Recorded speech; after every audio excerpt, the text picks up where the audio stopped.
The stars looked like cold, sharp points of ice through the viewport of the Whisper of Dawn. Inside, the air was warm and still, thick with a shared sadness that had weight and taste. Minsu ran his long, slender fingers over a cracked control panel. The lights flickered under his touch, not from his skill, but from the ship's slow, final death. He was young for a Tolvari, his skin the pale gray of a morning fog, his hair a fine white cascade. His eyes, large and luminous silver, reflected the failing console lights. They were eyes made for seeing emotion, for feeling the currents in a room. Right now, all they felt was despair. "The last relay is silent," he said, his voice soft. A whisper meant not to disturb the heavy quiet. No response from the council, or anyone. His sister Jiang placed a hand on his shoulder. Her touch was a cool, gentle pressure, and through it flowed a deliberate calm, a wave of quiet strength she sent to him. It was her gift, their curse. Every Tolvari was a living conduit for emotion. They didn't just read feelings. They experienced them, shared them, and in the presence of other species, they broadcast them. To the rigid, logic-bound Kvorth, it was mental static, painful, and chaotic. To the hive-minded Geel, it was a dangerous individuality. To the galaxy, they were disruptive, unclean, a curse. "We knew they would not answer," Jiang said. Her features were like her brother's, elegant and tired. "They have shunned us for the last time. We are ghosts now." The Whisper of Dawn was a relic, a repurposed colony transport given to them as a final, dismissive gesture from the Galactic Council. "Find a quiet corner of the void to fade away," the Overseer had said. The ship drifted now in a desolate stretch between spiral arms, its star drive burnt out, its power cells dipping into the red. 217 souls were aboard. You could hear them in the silence, not with your ears, but with your heart. A low, constant hum of grief, of fear, of a tired acceptance, that in a dimmed corner of the common area, the elders sat. They were trying to shield the youngest from the worst of the collective fear, their own mental walls raised like fragile paper screens against a storm. Jiang moved among them, offering sips of recycled water, a touch, a trickle of peace. A little girl, her silver eyes wide, clutched at Jiang's tunic. "Will the dark eat us?" She sent, a thought clear and cold. "No, little one," Jiang thought back, wrapping the child in a feeling of warmth and safety, a feeling she herself could barely believe. "The stars are still there. They watch over us." She felt the lie as she sent it, but a necessary one. Hope was the last fuel they had. On the bridge, Minsu fought a different battle. The ship's main computer was failing. Life support was next. He had one desperate idea. The Tolvari were not engineers in the human sense, but they understood flow, resonance, connection. Their technology was bioorganic, grown, not built. He had a small, dormant core, a living crystal that could regulate energy. If he could just interface it with the ship's crude, hard mechanical systems, he might coax a few more days of air from the dying filters. He closed his eyes, placing his palms on the cold metal housing of the environmental system. He reached out, not with tools, but with his mind, seeking the pulse of the machinery, the flow of electrons. He felt only a dull, thrumming emptiness, a dead thing. A wave of frustration and helplessness washed from him, filling the small bridge. He heard a soft sob from the corridor. His emotion had leaked out, affecting others. He pulled back, clenching his fists, feeling the sharp edges of his own failure. Light years away, in the orderly clutter of Deep Scan Station Estria, Tai Yang leaned back in his chair, cracking his knuckles. The station monitored a vast, quiet sector, a backwater of human-explored space. His shift was almost over, and the most exciting thing he'd seen all week was a minor asteroid collision. The data scroll was a river of peaceful, steady green lines and silent cosmic noise. He was about to call it a night when a thin, persistent warble chimed from a secondary array. Not a standard distress signal, not a council beacon. It was a fragmented pulse, a repeating echo of what might be a harmonic frequency modulation buried deep in the background radiation. It was weak, and it was strange. "What are you?" he muttered, zooming the sector scan. The signal origin was a blur, far beyond any planned human routes, edging into the so-called empty quarter, where the council had dumped problems it didn't want to solve. He ran a diagnostic. It wasn't equipment ghosting. This was real. Protocol was clear. Log it, flag it for the Diplomatic Corps' review in the morning. The Corps was cautious, always warning against entanglements. Humanity was the new species on the galactic block, still proving they weren't reckless primitives. Getting involved in council business, especially in a no-go zone, was the opposite of what they wanted. Tai Yang stared at the faint, desperate pulse on his screen. It was a rhythm, a repeating, faltering cry. He thought of old Earth stories, of ships lost at sea, sending messages in bottles. Someone was out there. Their bottle was washing up on his shore. He opened a direct channel to the Murasaki, the only patrol ship in the sector. Its captain Yunji had a reputation. She followed orders, but she also followed her conscience. The line connected. "Captain, Tai Yang at Astria. I've got an anomaly." Faint, non-standard signal from the empty quarter. It reads as a possible system failure cascade. Origin unknown. The voice that came back was calm, level. "Council territory, technician. Did you alert the diplomatic office?" "I will. But the signal is degrading. If it's a ship, they might not last the night. The modulation is all wrong for any known council vessel. It's sad." There was a pause on the line. A long one. Yunji was weighing the peace of mind of distant diplomats against the potential of lives ending in the dark. Tai Yang knew what the book said. He also knew what the signal felt like. A whisper, begging not to be alone. "Send me the coordinates, Tai Yang," Yunji said finally. "Full data packet. I'll take the Murasaki for a look. Quietly. No general alert. And yes, log your report to the Corps. Let them sleep on it." Aboard the Whisper of Dawn, the lights dimmed another degree. The air grew stale. Minsu's crystal core glowed a feeble blue where he had wired it in, but it was a drop of water in a desert. It was not enough. Chi Young held the little girl who had cried herself to sleep. The child's dreams were faint, frightened flickers Ji Young could sense. The shared emotion in the chamber was a thick soup of resignation. They had been shunned at every port, turned away with weapons and warnings. Their empathy, the very core of their being, was a plague to the galaxy. Now the void itself would finish what the council started. Minsu looked up from his useless console, his silver eyes meeting his sister's across the dark room. No words passed between them. A simple, awful understanding did. They had done all they could. They were tired. Suddenly, the ship's external proximity sensor, a system thought dead, emitted a single, sharp ping. A green light flickered on a dusty screen. Minsu jolted upright, heart pounding. He stared. A blip. An object, not a natural one. It was on an intercept course, its signature small, sharp, and utterly unfamiliar. It didn't match any Galactic Council design. "Jiang," he whispered, the word cutting through the emotional fog of the room.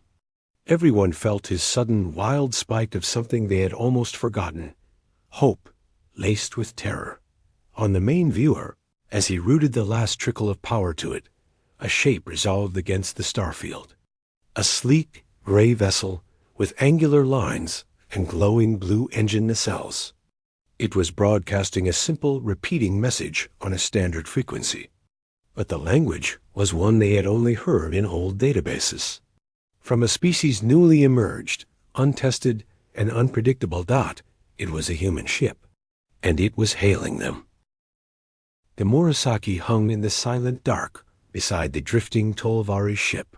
From the bridge, Captain Yunji studied the alien vessel. It was organic in a way human engineering was not, with smooth, flowing lines that looked almost grown rather than welded. Parts of its hull were dull and scarred. No running lights.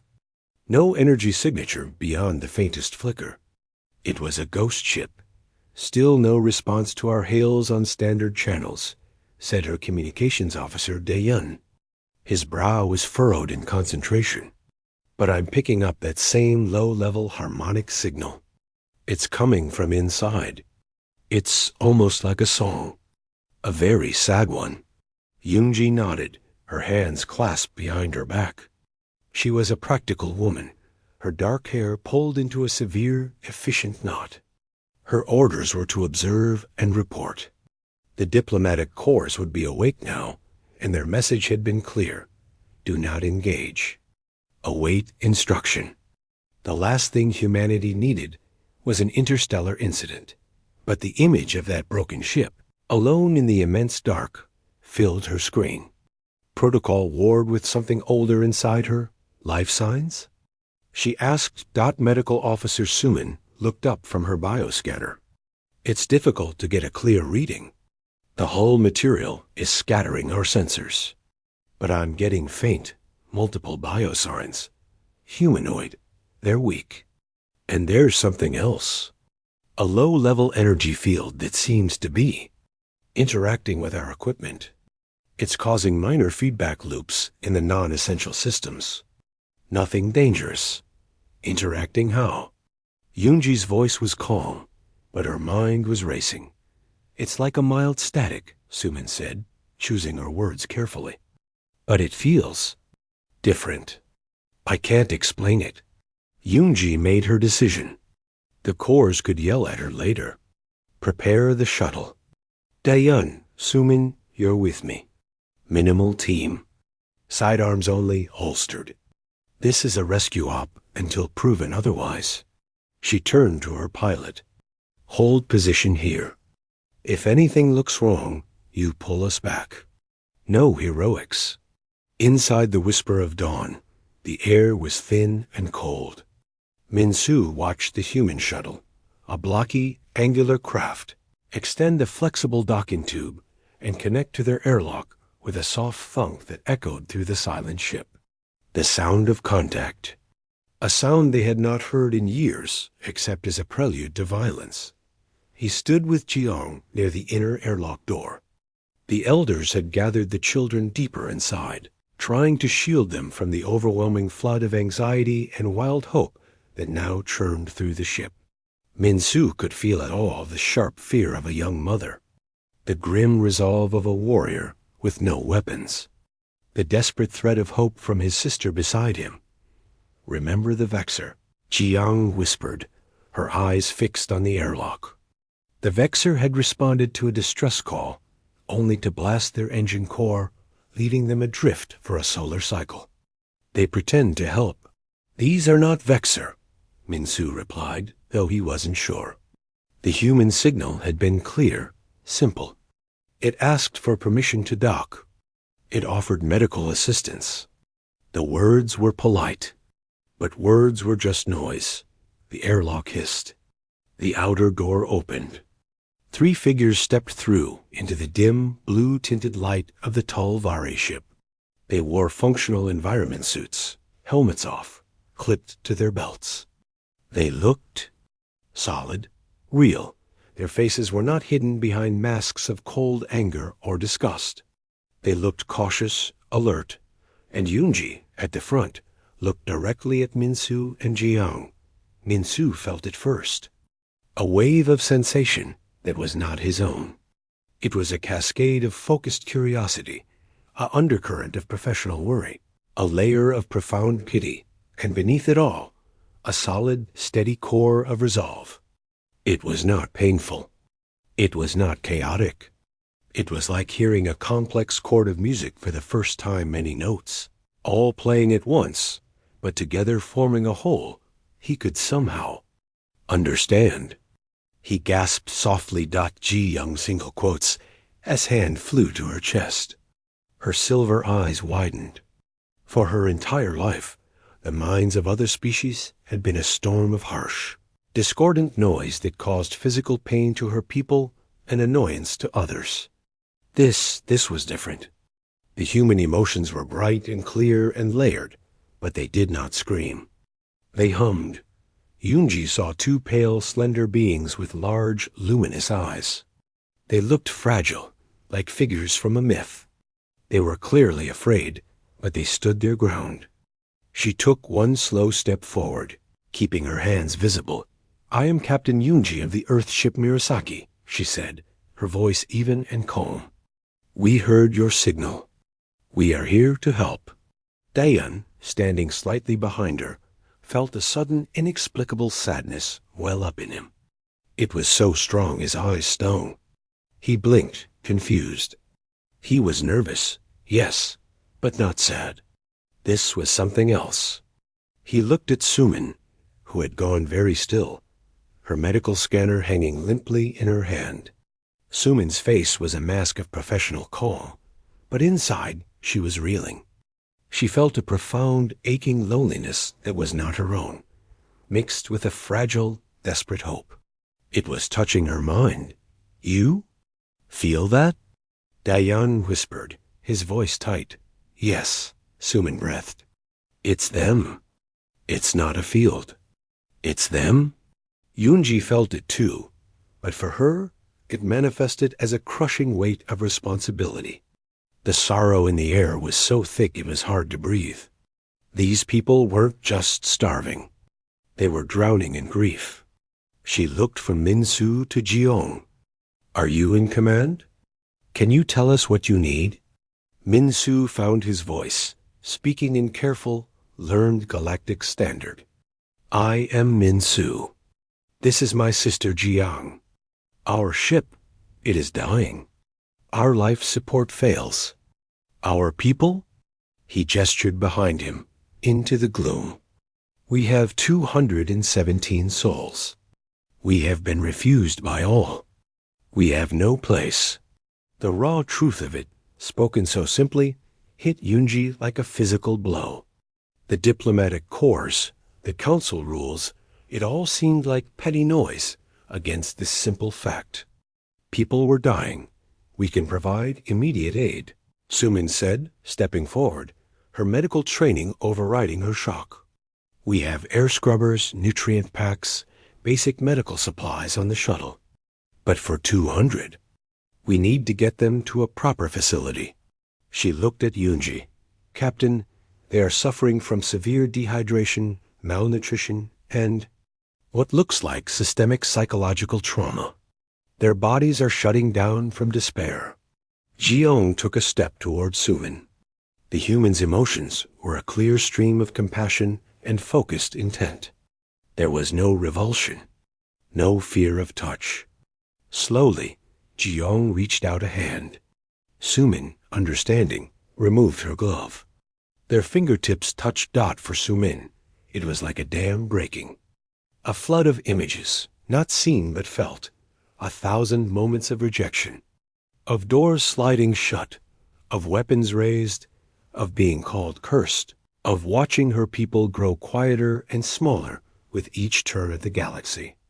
It was a history of pain, transmitted in a heartbeat. A tear traced a path down Sumin's cheek. It was not her own sorrow, but she wore it now. "You feel everything," Sumin whispered, awed and horrified. "And we share everything," Jiang replied, her own tears falling silently. "It is why we are alone. Our empathy is disruptive." On the bridge of the Murasaki, the pilot's console chimed. A priority message from Earth Diplomatic Corps flashed on the screen, marked urgent. It was a single, uncompromising line. "Confirm no contact made with alien vessel. Withdraw immediately." Situation deemed council internal matter. Do not intervene.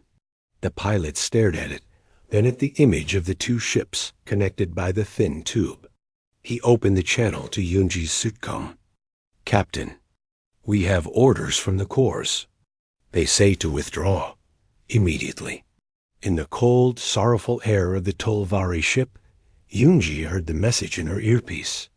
She looked at Min-Su, at Jiang, at the faces now peering from the shadows behind them, gaunt, silver-eyed, full of a hope so fragile it could be shattered by a single word.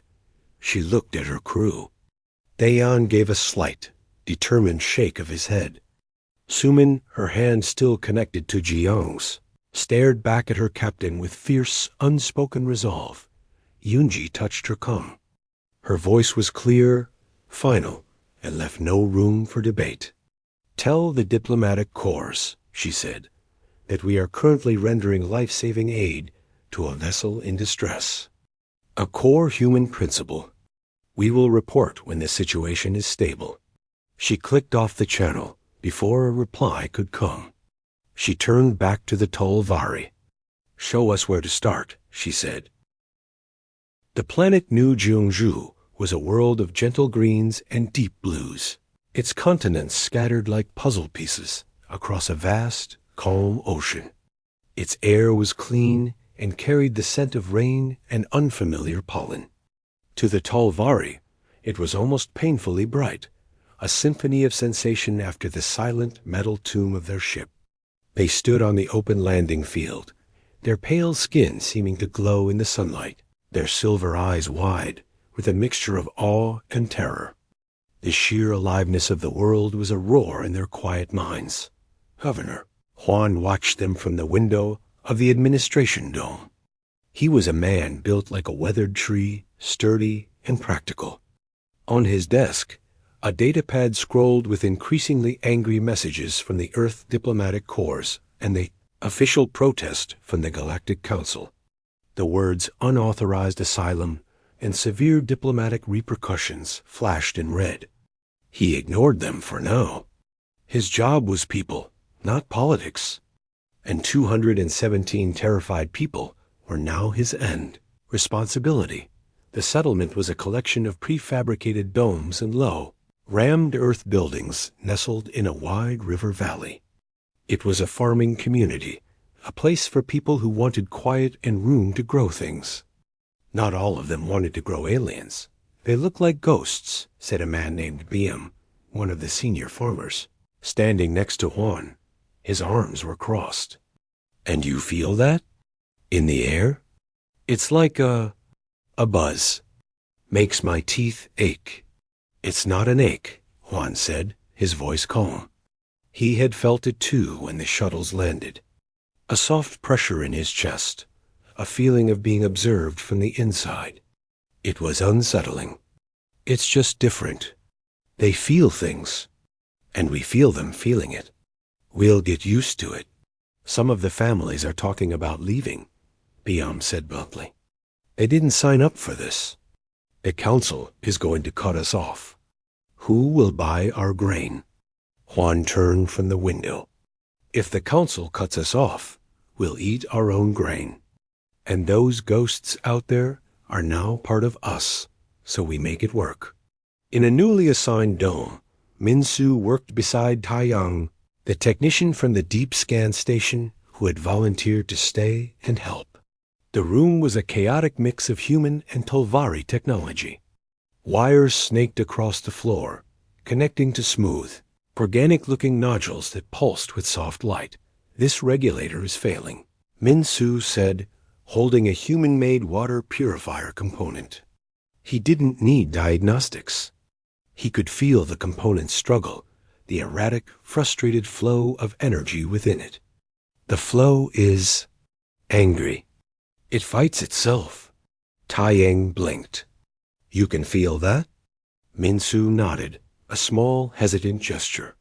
He was still getting used to human directness. Their emotions were so close to the surface, so freely given. It was refreshing and overwhelming. It is like a song out of tune, may I? He took the component, and placed his palms on it, closing his eyes. He didn't repair circuits. He soothed them. He sent a quiet, harmonizing thought into the jangled energy paths, a concept of smooth flow, of cool water. The component's faint hum, audible to Taiyang's equipment, steadied into a clean, even tone. Taeyang watched his scanner, amazed. You just calmed it down. That's impossible. For you, it is machinery, Minsu said softly, opening his eyes. For us, all energy is alive. In its way, he offered a tentative smile. Your tools are loud, but strong. Ours are quiet, but tired. Perhaps together, they could be something new, Taiyang finished, a grin spreading across his face. He pointed to a Tolvari biolite, a living crystal that had dimmed almost nothing. Can we charge this with our solar array? Give it a jump? It was Minsu's turn to look intrigued. A jump, yes, but gently. It is not a machine. It is a child of the light. It needs to be woken, not shocked. In the community school dome, Jiang faced a different challenge. A dozen human children sat in a half-circle, staring with open curiosity at her and the 5 Tolvari children she had brought. The human children's emotions were a vibrant, chaotic storm excitement, shyness, a spike of fear from a little girl at the back. The Tolvari children were a pool of silent, watchful anxiety, pulling their emotions tightly inward so as not to disturb anyone. Sumin, the medical officer who had stayed to help with integration, stood beside Jiang. They don't bite, Sumin said to the human children with a warm smile. And they're very good at listening. A human boy named Jin, bold and 7 years old, pointed at a Tolvari boy. Why are his eyes like that? Can he see in the dark? Before Jiang could translate into careful standard, the Tolvari boy, who had been listening to the feeling of the question, more curiosity than meanness, looked up. In halting, unpracticed, but perfectly understandable Korean, he said, I see. Feelings. Your feeling is yellow. Like the sun. A stunned silence fell. Then Jin laughed, delighted. My mom says I'm sunny. Can you see my sister's? Hers is probably grumpy gray. She didn't want to share her toy today. A bridge, fragile and wonderful, was built in that moment. It wasn't about words, but about color and feeling. Soon, the human children were trying to show their feelings, and the Tolvari children, emboldened, were describing them in simple, poetic terms. The air in the dome, which had been tense, softened into something like the scent of rain-warmed earth, fresh and full of potential. Outside the main settlement, Junho wiped sweat from his brow. He was a man of few words, more comfortable with plants than people. His plot was on the edge of the new Tolvari residential area. He'd been against their coming. More mouths to feed, more trouble. Now he felt their presence constantly. A low hum at the edge of his perception, like hearing a distant river dot. He was checking his rows of sky potatoes when he noticed a figure standing at the edge of his field. It was one of the elders, Mayong. He was impossibly thin, his white hair like a cloud around his solemn face.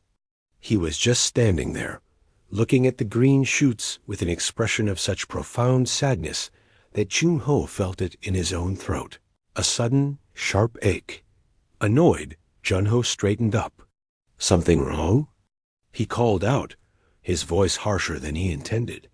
Mayong turned those large silver eyes on him. The sadness didn't fade, but it was joined by a deep, resonant respect. Wrong? Mayong's voice was a dry leaf rustling. No, it is. Very right. This life, this green, pushing through the dark soil. It sings a song of quiet defiance. It is beautiful. Junho stared. He'd never heard anyone describe a potato shoot like that. He looked at his plants, then back at the old alien. The hum in the air wasn't annoyance now. It was reverence. For his work. For his dirt. Slowly, Jun-ho walked over. He pointed to a chute. It's a fighter. This soil isn't the best. Too much clay. Myong knelt, a slow, graceful movement. He didn't touch the plant. He held his hand just above it. It feels the clay not as a barrier, but as a shape to grow against, to become stronger for. He looked up at Jun-ho. You help it. Your patience is a warm blanket for its roots. No one had ever thanked Jun-ho for his patience. He grunted, a non-committal sound. But he didn't walk away. He found himself pointing out other crops, explaining the seasons of this new world. Myong listened, and Jun-ho realized the old being wasn't just hearing his words. He was feeling his pride in the land, his worry over the weather, his simple love for things that grew. And instead of finding it strange or overwhelming, Myong reflected it back, purified into a form of pure appreciation. It was. Jun-ho thought with a shock, the most understood he had ever felt. That evening, as the first moon rose, Governor Wan stood on the perimeter. He could see lights in the human domes and a softer, bioluminescent glow from the Tolari quarters. The buzz was still there, but it was changing, weaving into the sounds of the settlement, the chirp of night insects, the murmur of voices. A report came in from Taiyang and Minsu. They had successfully paired a human solar battery with a Tolvari biostorage cell. It was 300% more efficient than either technology alone. Another report from Suman. The children were teaching each other games. Juan looked at the protest from the Galactic Council still glowing on his datapad. He thought of Biam's fear, of Jun-ho silently showing an alien elder his potatoes, of the new hybrid light shining in a workshop dome. They were no longer two separate groups, humans and outcasts. They were becoming something else, something the galaxy had never seen before. And that, Juan knew, was what the Council truly feared. Not the taking in of refugees, the creation of something new. The sky over New Jiangzhou was a clear, innocent blue the day the storm arrived. It came not with clouds, but with the sharp, angular shadow of a Chivoreth diplomatic cruiser settling into orbit. The message that crackled down to Governor Wan's office was as cold and hard as the ship's hull. Governor, I am Overseer Cather of the Galactic Council Enforcement Directorate. You harbor exiled contraband species in violation of Council Statute 741 Alpha. You will surrender the Tolvari to my custody immediately. Failure to comply will result in a full trade embargo against all human territories and possible sanctions. Juan stood at his comms desk, looking at the grim-faced, gray-skinned Kevorth on the screen. The Overseer's eyes were black and unblinking. Juan had expected this, but the reality was a cold knot in his stomach. Overseer Cather, Juan said, keeping his voice level. The Tolvari are not contraband. They are sentient beings receiving humanitarian aid. They pose no threat. We are offering them sanctuary, as is our right. Your right is subordinate to galactic stability, Cather hissed. Their empathic field is a disruptive pestilence. You pollute your own world. You have 12 planetary cycles to comply. The screen went dark. The embargo began at that moment. On the colony's network, the trading manifests flickered and turned red. Connection lost, council channels offline. Word spread through the colony like a chill wind. In the main square, Biam the farmer stood with a group of others, their faces etched with anger and fear. See? I told you. Now we're cut off. Our harvest is rotting in the storage pods with no one to sell to. For what? For ghosts. In the school dome, the children felt the shift before anyone explained it. The human children were suddenly buzzing with a sharp, frightened energy they picked up from their parents. The Tolvari children retreated into themselves, their silent fear filling the room like cold water. Jiang felt the panic of the colony as a physical pressure, 1,000 points of sharp, prickling fear. She held a little Tolvari girl who was trembling, broadcasting a pulse of pure animal terror. "Hush, little stream," Jiang whispered, sending a wave of calm she did not feel. "The rocks in the river are loud, but the water still flows." Captain Yunji stood on the landing field, the wind tugging at her uniform. The Murasaki was grounded, its crew helping where they could. She watched the K-Vorath shuttle descend, a brutal wedge of black metal. Overseer Kather emerged, flanked by 2 armed guards. Their armor was sleek and threatening. Yunji walked to meet them, alone. "Overseer, this is a peaceful settlement." Kather looked past her, his gaze sweeping over the domes, the fields, his face a mask of disdain. "Peaceful? You have infected it. Where are they?" "I will inspect the specimens." "They are people," Yunji said, her voice hardening. "And you have no jurisdiction here. Earth has not surrendered its sovereignty." "Your sovereignty is a fleeting concept," Kather replied. He began walking toward the Tolvari residential quarter, his guards following. Yunji moved to block his path. The K-Vorath guards' hands went to their weapons. The tension was a live wire dot. Suddenly, a new voice, gentle but firm, cut through. "It is all right, Captain." Elder Myong stood at the entrance to the path. He seemed even frailer in the harsh sunlight, but he stood straight. Junho the farmer was a few steps behind him, his fists clenched at his sides, his face like stone. "Let him see," Myong said, his silver eyes on Kather. "Let him see that we are not monsters, that we only wish to live." Kather stared at Myong, and a flicker of discomfort passed over his rigid features. Being this close to a Tolvari was unpleasant for his kind. It was like a persistent, dissonant noise in the mind. He pushed past Yunji. "You see?" he said to her, his voice tight. "Even now, it attempts to influence. A subtle pressure. A violation." He walked through the Tolvari quarter, seeing their simple dwellings, their children watching from doorways with wide, scared eyes. He saw no weapons, no technology, only poverty and silence. His disdain deepened. They are weak. They add nothing. They only take. And they spread their weakness like a disease. You humans are sentimental fools. As he turned to leave, his comms unit buzzed. He listened, and a cruel smile touched his lips.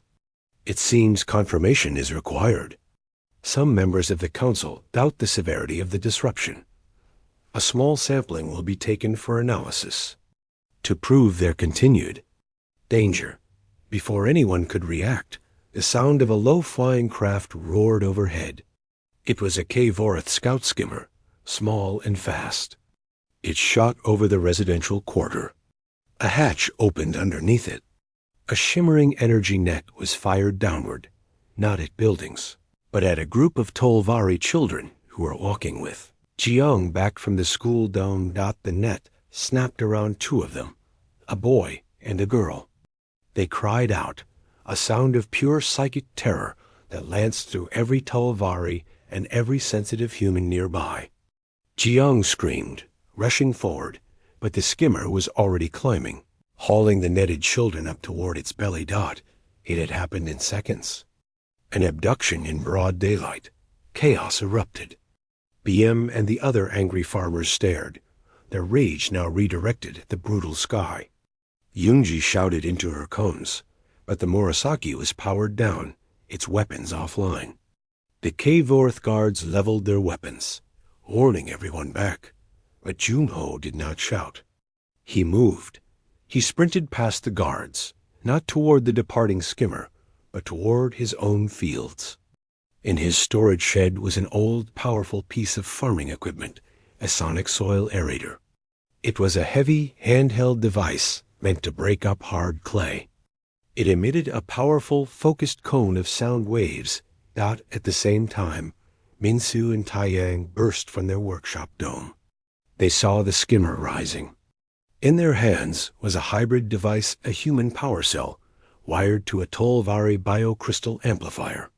They had been using it to gently encourage plant growth. It emitted a harmonic pulse that soothed living tissue. "The net!" Minsu yelled, his voice raw with panic. "It is an energy field. It has a frequency."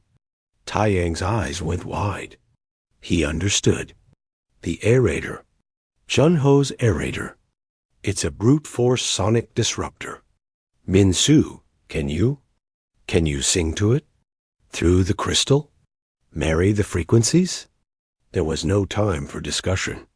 Junho heaved the heavy aerator up, aiming it at the climbing skimmer. He switched it to full power. A visible ripple of distorted air, a deep thrum wub-wub, shot upward. It hit the skimmer, causing it to shudder violently. The energy net flickered. Inside the net, the children were screaming, their empathic terror, a blinding white pain for their people. "Now, Minsu!" Taiyang shouted, shoving the hybrid device into his hands. Minsu clutched the warm crystal. He didn't try to break the net. He closed his eyes. He reached out not with anger, but with the memory Junho had given him, the image of a green shoot pushing gently but insistently against hard clay. He felt for the frantic, discordant song of the energy net, and he poured into the crystal a single, pure harmonic note of release. A song of yielding, not breaking. The crystal glowed. A soft, greenish pulse, invisible, but felt by every living thing for a kilometer, washed upward. It touched the shuddering net, just as Junho's sonic blast hit it again. The net didn't explode. It simply unraveled. The energy strand softened, dilated, and fell apart like melting snow. The two children dropped. They fell only 10 feet before landing in the thick, soft tangle of Junho's sky potato vines. They were stunned, but unharmed. Jiang and others rushed to them, pulling them to safety. The K-Vorath skimmer. Its systems scrambled by the combined sonic and empathic pulse, wobbled badly and veered off, fleeing back toward the cruiser in orbit. Silence fell, broken only by the sobs of the children and the ragged breaths of the crowd. Overseer Kather stood frozen, his guards looking to him for orders. He had seen it. He had seen a human farmer and a Tolvari tech, using a farming tool and a piece of lab equipment, coordinate a perfect, non-lethal countermeasure. They hadn't fired a shot. They hadn't caused harm. They had used discord and harmony together to undo.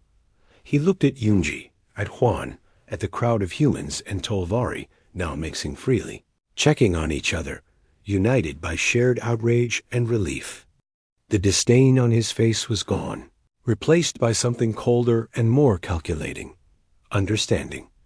The weakness of the Tolvari, combined with human adaptability, had created something unexpected, something that could not be fought with traditional weapons. It was a synergy. And to the rigid, hierarchical K-Vorath, synergy was the most dangerous idea in the universe. Without another word, Kyler turned and stalked back to his shuttle. The immediate threat was over. But as his ship lifted off, everyone on the ground knew the real battle had just begun. They had not just defended themselves. They had shown the galaxy a new way to fight, by building instead of destroying. The silence after the K-Vorath ship left was heavier than the fear that had come before. The two rescued children, wrapped in blankets, were surrounded by a mix of human and Tolvari comfort. Their shivering was slowing, but the colony itself seemed to hold its breath. The embargo was a fact. They were alone. Governor Huan called a meeting in the largest dome. It was packed, a sea of human and pale Tolvari faces, the air humming with a low, anxious energy. Beyond, the farmer stood at the front, his earlier anger now tempered by what he had seen. They shot at children, Biam said, his voice rough with emotion. For a sample, what does that make us if we do nothing? My grain can wait. Murmurs of agreement rippled through the human settlers. Yunji stood beside Juan. The Kavorath will be back, and they won't come for a sample next time. They will come to erase their embarrassment. We need a plan that isn't just farming tools. In the corner, Minsu spoke, his voice quiet but carrying in the sudden hush. They fear what they do not understand. They fear U.S. together. He looked at Tai Yang, then at Junho. The aerator and the crystal. It was not a weapon. It was a correction. Mayong the elder stepped forward, leaning on Junho's arm for support. For cycles, the galaxy has told us we are a wrong note in their song. They tried to silence us. Today, we did not play their violent tune. We played a different one, and their instrument broke. He looked around at the humans. You heard our note, and you added your own. Together, we made a chord they could not play. The idea was born not from a general, but from a farmer, a technician, and an elder. It was not a plan for war, but for a demonstration. A proof of concept, as Tai Yang called it. They would not fortify the colony with guns. They would weave a blanket of harmony over it. Every human was paired with a Tolvari. Junho and Mayong walked the perimeter, the old Tolvari placing his hands on the young saplings Junho had planted, feeling their simple, strong song of growth, and reflecting it outward, a gentle pulse of life here, peace here. It was not a shield, but a message. Minsu and Tai Yang worked furiously. They took colony communication speakers, weather sensors, and power grids. They integrated them with Talvari biocrystals, the ones they had learned to recharge with human solar energy. They didn't build a jammer. They built a conductor, a system to take the collective, calm determination of the colony human and Tolvari alike, and broadcast it as a soft, empathic harmonic field. It would be like the feeling in the air after a shared, successful harvest. Amplified ATHOUSANDFOLD.GIONG, and Sumin worked with the children human and Tolvari together. They didn't practice hiding. They practiced sharing. They sat in circles, the human children thinking of their favorite things, the smell of rain, a parent's laugh, a sweet fruit. The Tolvari children gently helped them focus the feeling, then wove their own quiet joy into it, creating little bubbles of pure, positive emotion. It was play. It was also practice. 3 days later, the Kvorth fleet returned. Not a single cruiser, but 3. They descended from orbit, blocking out the sun, their shadows like cold stains on the green land. The message broadcast was final. This is your last chance. Surrender the exiles or be removed. On the ground, Juan looked at Yunji. She nodded. All systems ready. It's not a weapon. Let's hope they can hear the difference. Activate, Juan said. TAEYANG through a switch. Minsu placed his hands on the central crystal, closed his eyes, and thought of the workshop, of shared curiosity, of a problem solved together. Across the colony, humans and Tolvari stood side by side, hands linked or shoulders touching. They didn't think of hate or fear. They focused on what they had built. Junho thought of his thriving fields. Biam thought of his daughter playing with a Talari friend. Yunji thought of the first time she heard that sad signal in the dark. The conductors hummed to life. A visible wave, like heat haze, shimmered into the air above the colony. It was not aggressive. It was an open hand. The lead Kavorath ship fired a warning shot, a bolt of crimson energy, meant to crater the ground before the main dome. It hit the shimmering field, and it dissipated, not with an explosion, but like a stone thrown into thick, deep honey. The energy slowed, broke apart and faded into harmless light. The field had not blocked it with force. It had unmade its violent intent by surrounding it with a counterharmonic of pure, stubborn peace. On the Cavorth Bridge, Overseer Cather stared at his sensors. What is that? Some kind of damping field? Increase power. Target the emitter structures. But the emitters were everywhere. They were the people. They were the paired bonds between them. The next shot, more powerful, met the same fate. The field seemed to absorb the anger of the blast and answer it with a profound, unsettling calm. Cather's crew began reporting discomfort. The usual painful mental static of the Tolvari was gone. In its place was a feeling.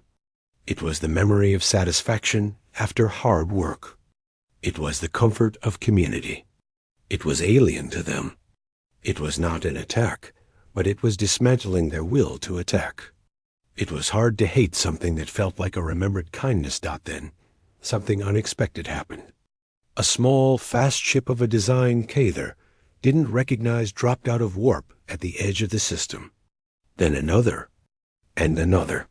They were battered ships of different makes. Refugee ships.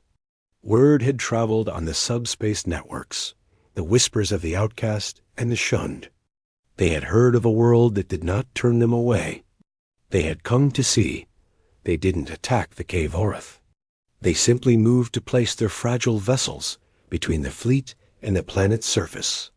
A silent, ragged shield of the unwanted, Cather looked from the impossible harmonic field below to the gathering fleet of exiles above. His mission was a failure. But more than that, the very principle of his people, that order comes through strength, through hierarchy, through the removal of disruption, was being quietly, peacefully unraveled before his eyes. To fire now would be to slaughter not just humans, but scores of other species, making martyrs of them all. And it might not even work. He opened a channel, not to his fleet, but to the Galactic Council on all frequencies. His voice was not the voice of a conqueror, but of a witness. Council members. This is Overseer Cather. The human colony is not what we believed. They have not been weakened by the Tolvari. They have been changed. They have created something for which we have no classification. It is a synergy. They defend themselves not with weapons, but with unity. I cannot complete my mission without committing an act that would violate the core principles of sentient coexistence. I stand down, and I recommend observation. The Cavorth ships powered down their weapons. One by one, they turned and began their slow climb back to orbit, leaving the shimmering field and the patchwork fleet of exiles behind. Weeks later, Yunji and Jiang stood on a clean, quiet station orbiting a neutral world. They stood before the full Galactic Council, not as prisoners, not as supplicants, but as delegates. Yunji spoke first, her voice clear. You shunned the Tolvari for what they are. We embraced them for who they are. And in doing so, we did not become weaker. We discovered a new strength, one that builds instead of destroys. Jiang stepped forward. She did not speak loudly, but as she spoke, the translation devices carried not just her words, but the gentle, empathic echo of them, the feeling of trust, of hard-won safety, of hope. She let them feel, just for a moment, the harmony of New Jungju. You believed empathy was a curse, she said.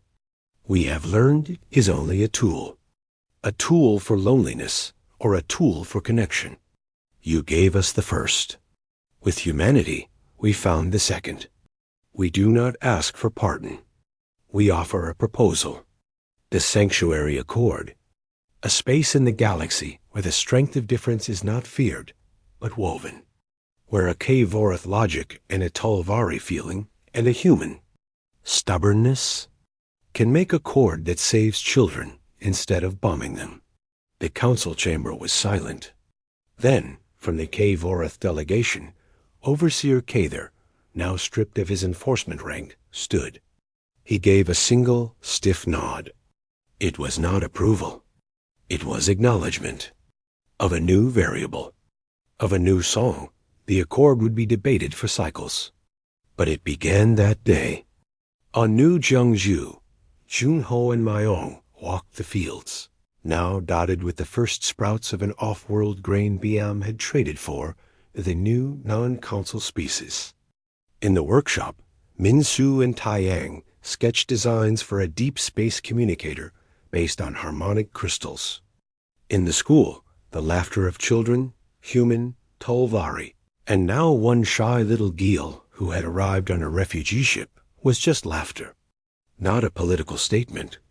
They had been shunned by the galaxy, but humanity took them in. And in doing so, they didn't just save a people. They planted a seed, and from it, a new kind of garden began to grow.